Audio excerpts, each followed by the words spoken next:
Senator Hawley, you're recognized for your questions. Thank you very much, Mr. Chairman. Thanks again to the witnesses for being here.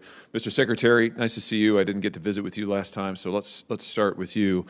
I think my colleagues have established, given what we're seeing on the southern border, the massive increase in illegality there, that's clearly not a priority for your agency. So let's talk about what appears to be, and that is spying on Americans and censoring their speech.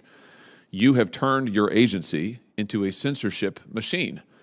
Now, you said earlier this year that you disbanded the Disinformation Governance Board, which I thought was totally unconstitutional, but that turns out to be, at best, misleading. That's just the tip of the iceberg in terms of what you're doing.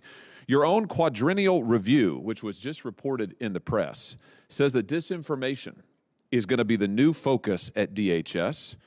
The Quad Review says that DHS plans to target, I'm quoting now, inaccurate information domestically on a wide array of subjects, including, quoting, the origins of the COVID-19 pandemic, the efficacy of COVID-19 vaccines, racial justice, U.S. withdrawal from Afghanistan, and the nature of U.S. support for Ukraine. This is what you're devoting your agency's resources to. So I guess my first question is an American citizen who criticizes COVID mandates now to be treated as a domestic terrorist? Of course not, and I'd like to say three things since you have three inaccuracies in the question you posed to me. Number one, border security is a priority of ours. Number two, the department does not censor speech. And number three, we did not publish a quadrennial review. Does it exist, the quadrennial review? I believe it is being worked on. Well, it's been published in the media. Will you make it public? When it is final, it will be public. Mr. Chairman, without objection, I'd like to enter this article called "The Truth Cops," published in The Intercept. Here's my question then. If you're not censoring speech and if you're not treating Americans as domestic terrorists, then why is it that you're pressuring big tech to treat American citizens as if they're threats to the homeland? Why are you pressuring them to censor speech? Let's take a look at some new documents that have come to light that show what your administration is doing, this administration is doing to censor speech. Let's take a look at this email from July 16th, 2021. It's over my shoulder here. Facebook emailing HHS saying, I know our teams met today to better understand the scope of what the White House expects from us on misinformation going forward. Are you familiar with that email? No. Let's try another one. And if I should, how about hold on, hold on,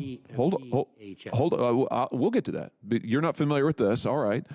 Let's try a different one. Here's one from July 20th, 2021. The White House emails Facebook saying, any way we can get this pulled down. 46 seconds later, Facebook responds, yep, we're on it. Are you familiar with that email? No. Okay, how about this one? July 23rd, 2021. Facebook employee writes to HHS, says, thank you for taking the time to meet today. Wanted to make sure you saw the steps we took just this past week to adjust policies and what we are removing with respect to misinformation. Are you familiar with that one? Senator, we do not instruct. Just yes or no. No, because I'm the Secretary of DHS. Well, I'm asking you that because it's funny you say that. A federal judge has just found as a finding of fact, Mr. Secretary, that your office, and I'm going to quote now, is supervising the nerve center of federally directed censorship. It's a federal judge in a federal lawsuit. You are supervising the nerve center of federally directed censorship. Here's another email, August 20th, 2021.